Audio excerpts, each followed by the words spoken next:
Portugal the Man, Feel It Still, here on BBC Upload with me, Adam Crowther. I am joined by the incredible house band that we've got in this week. They are the Swing Hoppers. They've already performed a couple of live tracks for us, and I just can't get enough of them. They are absolutely fantastic. We'll hear more tracks from them throughout the week.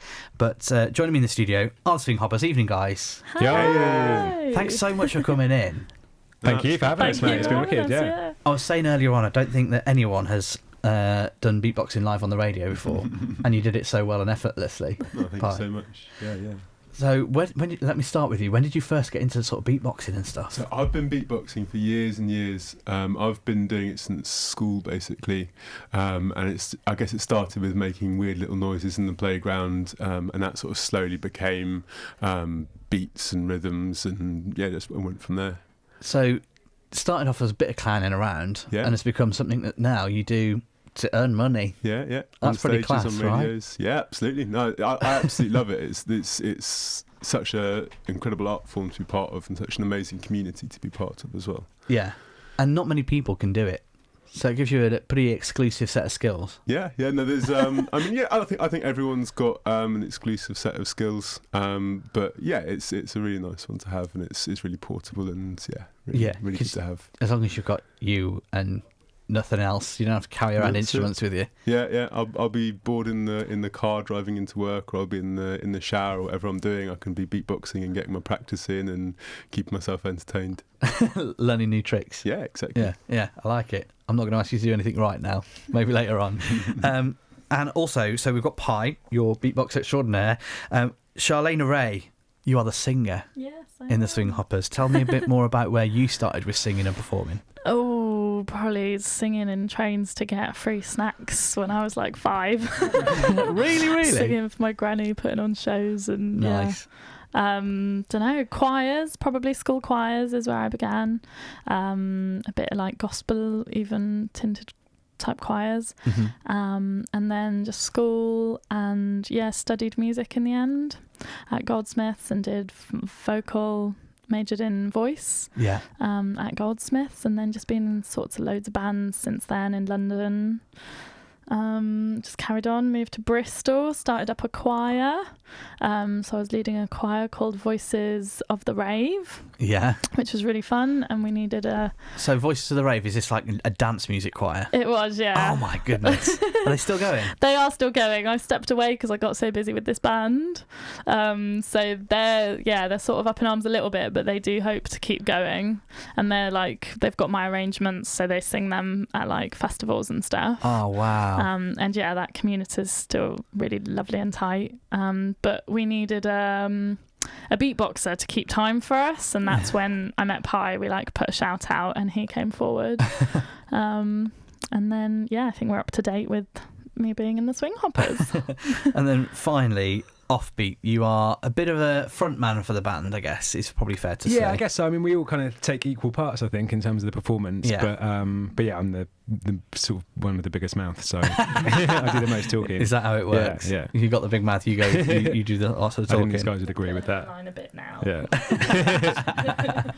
So tell us a bit about where you started with performing. So I started rapping when I was about 15 or something like that. And back then I was listening to kind of like gangster rap, West Coast 90s stuff like Ice-T and NWA.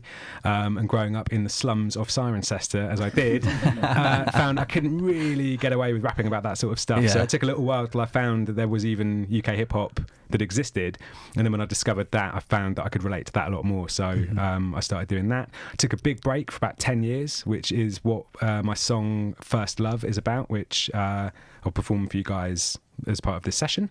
And then I rediscovered it about 4 years ago, and just got back into it and have kept that momentum going since then, and sort of fallen back in love with it. I mean, you have all got this sort of varied background, which I think is quite nice, and then you've come out with this sound that is sort of a mashup of that vintage sort of swing and sort of real sort of honky-tonk sort of quite fun, to then going, right, let's just smash this together with some hip-hop, and this is what's come out. It's brilliant. Definitely, yeah. Where did that idea come from? So it was my kind of background rediscovering hip hop was coming at it from an electro swing angle. So I always loved those two genres and was amazed that no one had really combined them. And then I met these guys, basically met Pi at Boomtown Fair, and actually met Shah the same night, but we didn't realise that until about 6 months later, did we? And like many bands in Bristol, I imagine, we sort of formed as a result of Boomtown. And yeah, just we were all into hip hop, we were into swing, and we just thought it would be a great idea to combine the two. So when did you first start with the sort of the songwriting and things like that then, Pi? Yeah, I mean, I got into rapping when I was 18 or so. Up until then, it was just all beatboxing stuff, and I'd sort of put some lyrics and things over the top, but it was mostly sort of beats and bass lines and things. And then I guess it was a gap year project. I was in Egypt and teaching English and music to refugees. And while I was at that, I just had like loads of spare time, and I was there with a rapper friend of mine, and I just sort of started jamming with him and rapping, and yeah, I guess it went from there. Wow. And it all now culminates in you guys all together. Yeah, which is nice, isn't it? So tell us a bit about what we can expect from you for the rest of the week, because we've been recording some of the tracks, haven't we? Mm-hmm. Tell us a bit about your influences and what we can expect from the session that you've done. Okay, so I did a solo of St. James's Infirmary, which is sort of a classic song that's like a real blues tune done by Cab Calloway, I think, originally made famous by, but like loads of people have done it. Just because I've come it more, I sort of cover the swing element of the band more so because I'm not like a hip hop buff like these two. And yeah, so that I just thought that would be sort of a flavour of that element of the electro swing hop. Yeah, with a uke, just did a little solo with my ukulele, which I write songs on a little bit and sing on. Everyone loves a ukulele. Yeah. It just sounds so happy. Well, that's the thing. That's the twist of this performance. It's quite a happy song. No, it's a very melancholic song. Oh, but on a ukulele. But this was the challenge. The offbeat. Offbeat didn't believe that it could be a serious instrument, and when I played him this version, he was like, okay, fine. You just made every uke player in Bristol hate me. No. But is it important for you guys as an artist, like as a collective, to sort of start challenges for each other and almost do that? I bet you can't make this work. I think there is, yeah. We definitely get, I think like with Alphabet Acrobatics as well. That's one that Alphabet Acrobatics. Yeah. Challenge so each other there's a famous song by a group called Black Alicious called Alphabet Aerobics, and they do an A to Z of.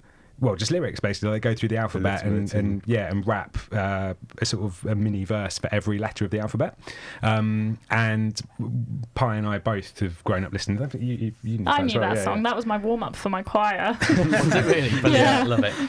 Because it gets faster and faster. And it's like... And then we came up with the idea to do our own sort of take on that and include a lot of 20s imagery and prohibition and mobster imagery and that sort of thing, because that's one of the sort of themes of our band.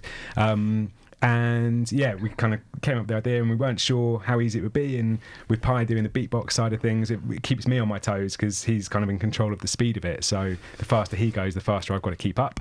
And yeah, we do always come up with ideas where it pushes us out of our comfort zones. I think if we didn't have each other to push us, it'd be a lot easier to sort of rest on our laurels. But we do push each other for sure. Nice, I like that. And the stories that, because we have quite a big storytelling element in our tracks, so I think there's a lot of challenge in those stories between like male and female forces or like different sort of characters, and I think that does definitely reflect in our writing styles and stuff as well. So yeah. Nice. Well, guys, you been incredible this evening. We'll hear a bit more from you throughout the week, and of course you've got your live tracks through the week as well.